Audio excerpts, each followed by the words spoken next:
it's more flavor now because you can you take straight up deer meat just ground without the fat in there, you won't have any grease in the damn thing when you cook a hamburger with it, right?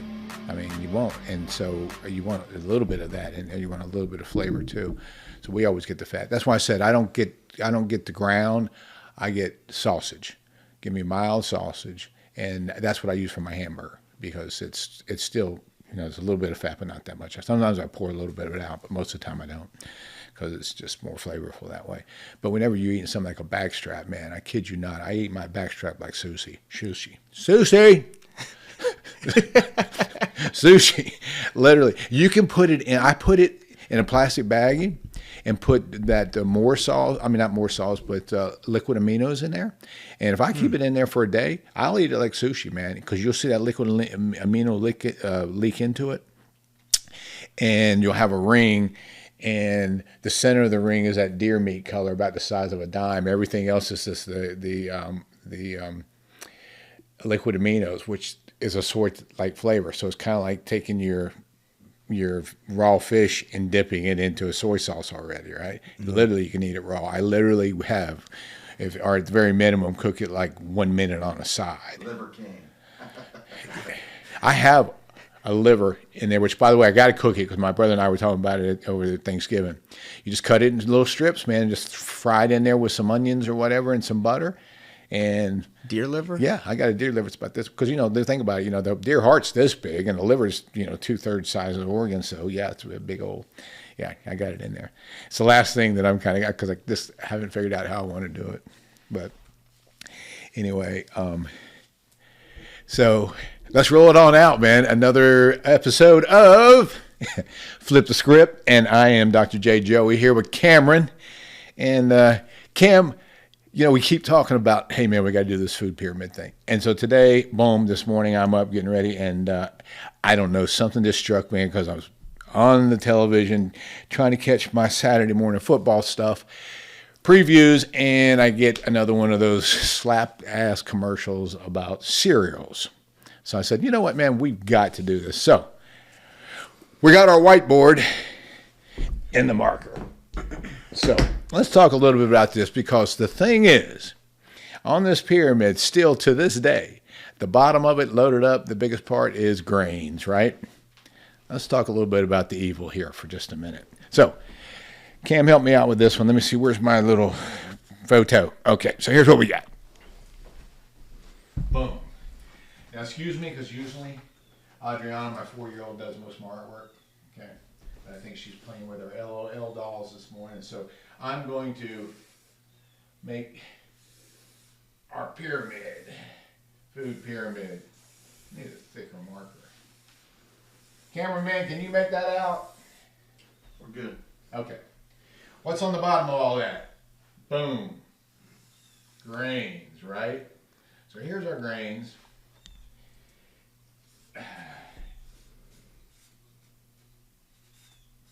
And then we go up to what? What do we got here? Vegetables?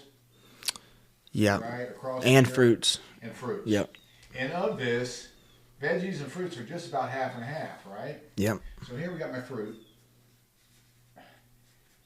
And then I got my veggies.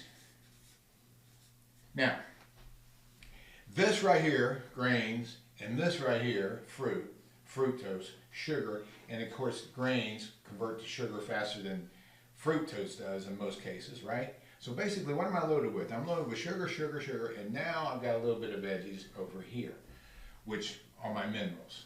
So minerals here in the veggies, sugars, some vitamins, grains, some minerals, predominantly all conversion to sugar, so sugar and sugar. Then we come up to the next part of the pyramid here, and what do we have here? We have you have milk and alternatives, and then you have meat, fish. So it's going to be... So basically, I got my protein here, right? And here I've got my milk byproducts, which contains probably just a smidgen of protein. You follow me on this one? And then up in here, the bad guys are, they put sugars, right? But they also put in here oils, which, fat. Okay, vegetable oils I agree with, but polyunsaturated olive oil, coconut oil, they belong down here somewhere because they are essential for life. So, but they put all those together. So when you're thinking oils, you're thinking anything associated with oils, and at least they got the sugars up here. But again, here they're talking about classic table sugars, sweets, candies, and whatnot. Correct? This is a sugar. That is a sugar. Fructose is still a sugar. So even though they're putting this little bit over here saying sugar's minimum, maximum diet is a sugar. And just a little bit of veggies here, right? Now, and then the proteins over here in the skinny. Personally, my diet is as few grains as absolutely possible, maybe one serving of fruit a day. My veggies are going to consume about 30% of my diet. Rest of it's going to be protein and fats, because the body is made of protein, made of fats, and made of minerals. Not of sugar, not of grains. So let's talk about that a little bit today. Because this food pyramid here is when we started seeing, 1985 I believe this one came out. And like I talk about, that is when obesity, like type 2 diabetes, and your autonomic disorders went up by over 200%. That monster right there. And now that we have Senator Kennedy in and Make America Healthy again, let's start with this thing first, because this is ruining our kids, our country, and you can point towards, as I'm going to touch on here in just a minute, hormone-related problems associated with this diet, which is, I'll give you an example on this one. Like I said in my book, the 1970 low-fat diet gave everybody their fat butts of the 80s, right? This is also along the time, and let me just read a little quote here out of my standard process book on fats for just a second for you, okay? The essentials of fats. Fats also play a role in the formation of hormones, which of course make you feel and function well.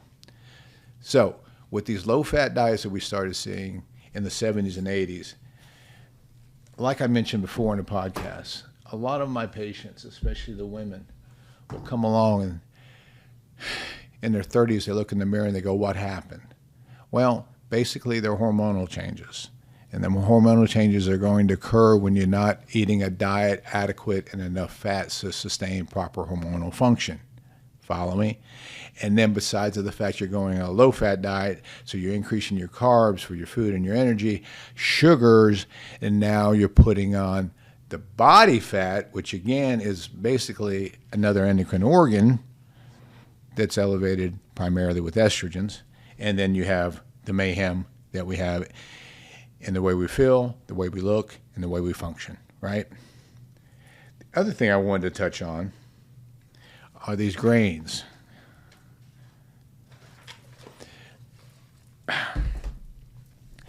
Because, let me read this insert as well, a little bit about grains here for just a second. When scholars study disease patterns and the decline of various civilizations, many of the degenerative disease developed when cultivating the grains became part of their culture. Now, isn't that interesting? So, grains cause degeneration and basically destruction of a culture. I was telling you earlier about that island that was out in the middle of nowhere, and I saw this on a documentary. I think it was just this year. I think it was the island was off of Madagascar. Is that how you pronounce it? Yeah. So they found this island that was totally uninhibited to this day. And when they started looking at the history of this island, they found that it was inhabited thousands of years ago. So, but they said, okay, what causes the demise of this particular island? Well, it was so far out in the middle of the ocean that they couldn't figure out what these particular group of people became. Like, do it via the DNA, they couldn't determine what other country they had eventually inhabited, right? Very interesting thing. So when they started finding bones of the occupants of the island over the hundreds of year period, they were able to determine that early on they were able to consume meat products, animals, I suppose fish, and at one time there was probably game on the island. But as the civilization grew, they started consuming more grains. Very interesting. So when they were, I guess maybe they started eating off, whatever animal species they had on there, unless they were raising something. But over time, what they found, the demise, I found this very interesting because I thought to myself, what are they going to find here? And they kind of drew the whole thing out, kind of, trying to make an hour out of this thing. So it turned out that eventually the demise of this civilization was cardiovascular disease and sugar-related problems associated when they started growing grains to live off of. Because again, the grain, as I show in the pyramid, is basically a sugar to the body.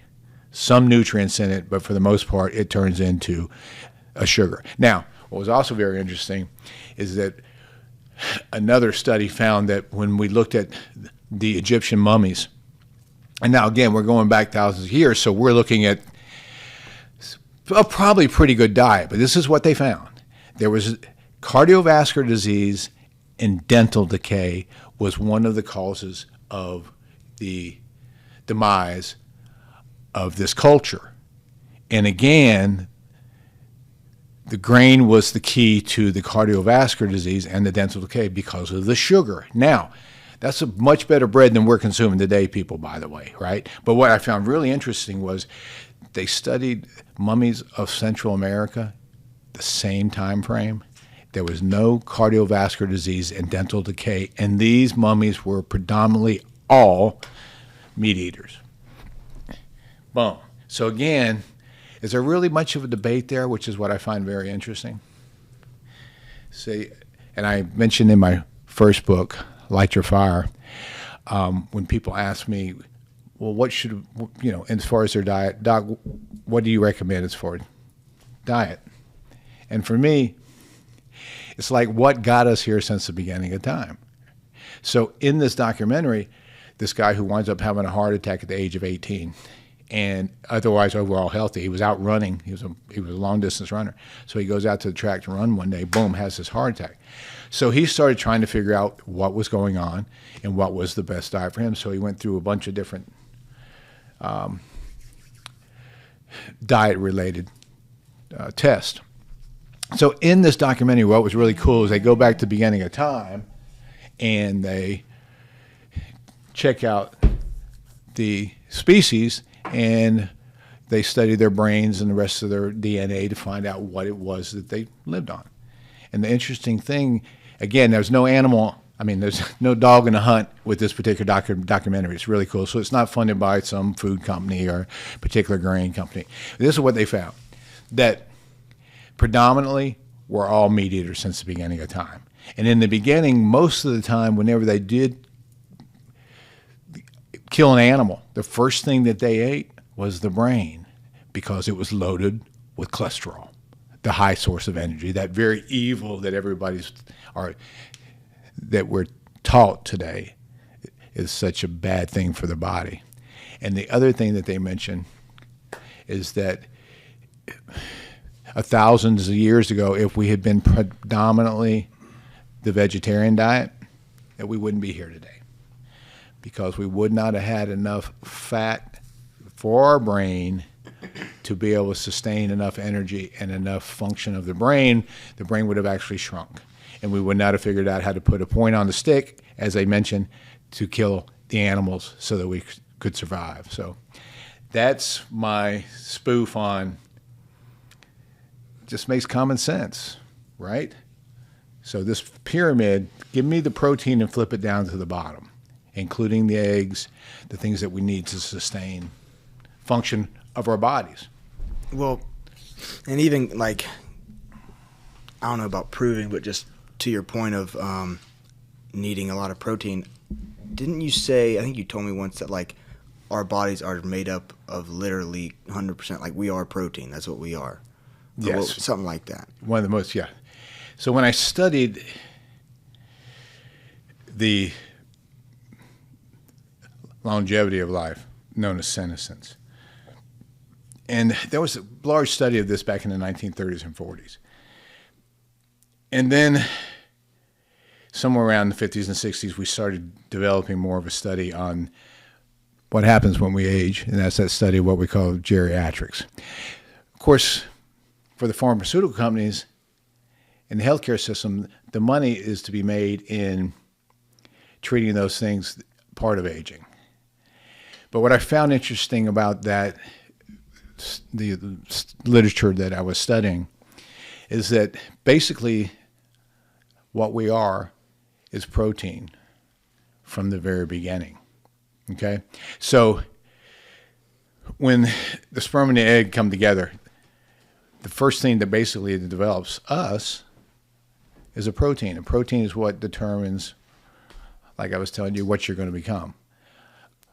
What starts off as the cell develops into a part of the body, whether it's an arm, what keeps that arm portion of the body as it's growing to, along the pathway, change over into a leg, right? What makes it stay on that pattern of growth? And that's what proteins do. They are the signaler, if you will, of what you're to become. So, again, the body begins with protein, and it encompasses a protein. And like I say, in the beginning, the first thing that you were, from the beginning, was a protein. And in the end, they find at the very end now, when they study the cells, it breaks down from the cytoplasm, and the DNA and the RNA and everything separates at the very end. The last thing that's left over is protein. So as it was in the beginning, so too it shall be in the end. Very interesting. And like I was telling you too, think about us. Our cells function just like we do, right? So you're a protein. So if you're just a protein, Cam, what are you but a blob on the floor, right? Because here we are, this massive protein, muscle tissue. But what gives us a structure? Well, it's the mineral, right? Because the mineral makes up the bone, right? For example, not just calcium, but the other 20 plus minerals in the body, right? So our cells work the same way. The cell that becomes whatever it turns into in the body has to first start out as a protein. But in order to maintain that structure, again, it has to have a skeleton. So the cellular skeleton is also the minerals to hold the structure together. And then lastly, like we were talking about, the other thing that every cell has to have to hold that membrane together is a fat, right? So what are we? Same thing our cells are. We are a protein with minerals and fat. So why are we consuming anything other than these three? Interesting, right? We're not a carbohydrate. We're not a grain. We're not a sugar. But yet we consume these things, right? We're a protein. We're minerals. And our minerals we're going to find in our veggies, right? Our fats we're going to find in our flaxseed, our fish oils, our coconut oil, and of course our proteins we're going to find primarily in our meats, some veggies, right? What are grains? Well, there are some vitamins in those if we keep them whole and we don't destroy them, but we process them. So therefore they're absolutely non-functional. So that bottom of that pyramid there with all those grains, not in my world. Same thing with the fruit. Fruit is still a sugar. Fructose is still a sugar. Milk is a sugar, right? Lactose primarily. Some fat in there and a little bit of protein. But overall, we can live without dairy. Can't be said of protein, can't be said of minerals, and can't be said of fats. So there, in my opinion, enough said. So how much fat can you get from your proteins? It depends upon how lean they are, right? Say if someone's eating chicken, steak, fish.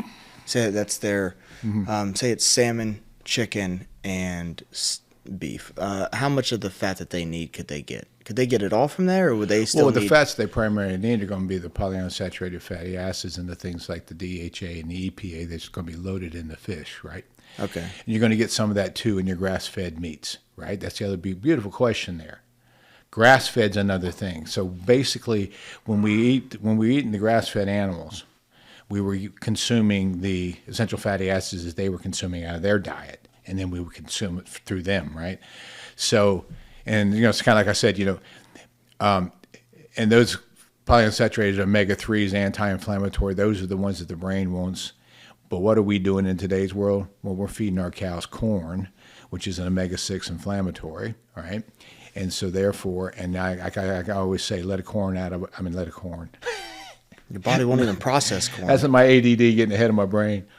Let a cow out of the barn. They're not running over in the cornfield. They're not doing it. They're going to go eat that grass. So there again, now we have the fat from the grass that the cow consumes. And also too, what are we really getting when we get our calcium from the cow? Where's the cow getting the calcium? The green leafies.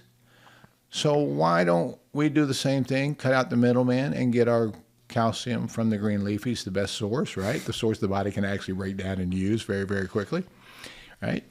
So, so the bottom line is, if you're not getting your minerals from that, then you got to supplement, people. Sorry, but most people are not really big into green leafies. And what if our green leafies have to get that mineral from the soil, but our soil is so depleted nowadays that's not really a good source. Yeah. Yeah, I mean, that's the only way I get with the mine. fats, so when you're looking at a fat source, oh boy, the fish is probably, one of the best sources of that. Say someone has if not, you got to get it from something like a flaxseed or some other kind of is oil. one right? Say you have salmon once a day, is that enough? Yeah. In there? Really? Yeah, I think the studies show if you eat that about 3 times a week that you're probably going to have Wow, yes. 3 times a week, so every other day. Yeah, you're going to have an adequate source. Dead but who's dumb. doing that except for people that are living close to the ocean, right? Or people up in maybe in Alaska and stuff like that. But the average person, Joe, isn't getting that in the diet. And so, what about, is there a difference between, I know there's, massive corporations that just have salmon ponds versus, your wild caught. Right. Is there a big difference in that? Because I know they got to be eating hell yeah. Right? You know what I Yes. mean? We talk about that Farm with beef, raised but no one, or wild caught? Yeah, no one really talks about that with fish as much, because they just assume fish or whatever. And then Well, again, let's go back to that cow we let out of the barn, right? Right. What did the cow eat? Did it go over in that cornfield? No. So a lot of your farm raised, including your catfish and your salmon, they're corn fed. Yeah. And some of them are literally fed things like we don't even know what's in there, right? Soy. I understand some people that a blend of a dog food is fed to some of these catfish farms. So, so again, you're taking omega-3 and switching it over to omega-6. And the omega-6 is pro-inflammatory to the body like corn. And our bodies love omega-3 oils, right? So and our ratio should be about a 1-to-1 omega-3 to omega-6. Maybe 2-to-1, one part omega-3 and 2 part omega-6, but the American diet's like 25 plus omega-6. So we just run around inflamed all day long, right? We hurt, we wonder why our joints hurt and everything else, and we're not getting. And what's the omega-6 found in? That's found in your grains. That's Okay, found that's in what your I thought. corn. Okay. That's what your I thought. corns, yes. Because every time somebody cuts out pasta and bread, they're like, my knees feel good. That's man. right. And That's it's right. like, well, Because they're consumed. But yeah, and except for some of your better foreign pastas, well, yeah, where they still keep a lot of the same thing with the grain, right? The grain is loaded with B vitamin nutrients and vitamin E, but once you mill it, wheat germ's a great source of that. Pure wheat germ's loaded with vitamin E. But again, once you mill this stuff, you take all that stuff out, because if you don't, it gets rancid and goes bad quickly, because anything alive will do that because it has the enzymes in it naturally to break it down. Mm-hmm. So once you process it, forget it. It's a dead food. And that's what we live off of in this country. So all these nutrients that are there to a degree, especially those B vitamins that are found in the grains, and then the things, like I said, the pure vitamin E found in the grains before you mill them, which is why now we have to go chase down something like flaxseed oil and consume it separately because we're not getting it into food. And again, we're talking again the fats, which they put way up at the very point of that pyramid to consume so very little of it, right? So it's kind of in a false disguise there. Yeah. Yeah, that's weird. So this pyramid here, this thing, that's what I said, that's a pesky little monster right there. But think about who's funding this pyramid at NIH, and that is all your processed food companies. Matter of fact, we were talking about that new one that came out that had basically kid cereals all along the bottom of it. Mm-hmm. The very thing now that we're trying to, with the Make America Healthy Again, is get rid of these cereals sold in the United States. You were talking about it earlier. Within the next 4 years. Even though in college we all, we did what we did, right? Yeah. We were in our 20s, man, and like I said, give me my Cocoa Krispies. but hey, you know what? I've evolved since then. So I think in the hopefully next 4 years we can evolve some people early. Yeah, go ahead. Maha or RFK, this will be changed within the next. It's got to. I'd say year. It's got to. I think he'll address it first. Man, look, you know, like I said, in 1985 was when they first came out with this thing. And boy, if we continue to eat the way that we have since 1985, in 100 years, we'll be extinct species by then. So it's got to change. I'm going to try and find the original 1985 food pyramid. It probably doesn't look much better than this one here. As a matter of fact, that new one that came out is spooky. But again, who's funding most of that? Coca-Cola and your large corporations and your cereal companies. So, of course, if they're putting all the money in because the National Institute of Health is allowing them, somebody give us some money, we don't care who, and then we'll support you if you'll fund us, right? So get rid of some of these programs, which is what they're setting out to do before they kill us.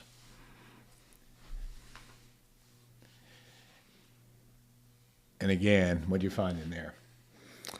I can't even find the original one. They all look the same, to be honest. Every single one that pops up, grains at the bottom. So, I found that very interesting. And that, like I said, that documentary that I was watching about that island out in the middle of nowhere, and basically their demise was what they ate, which is basically what's happening to us.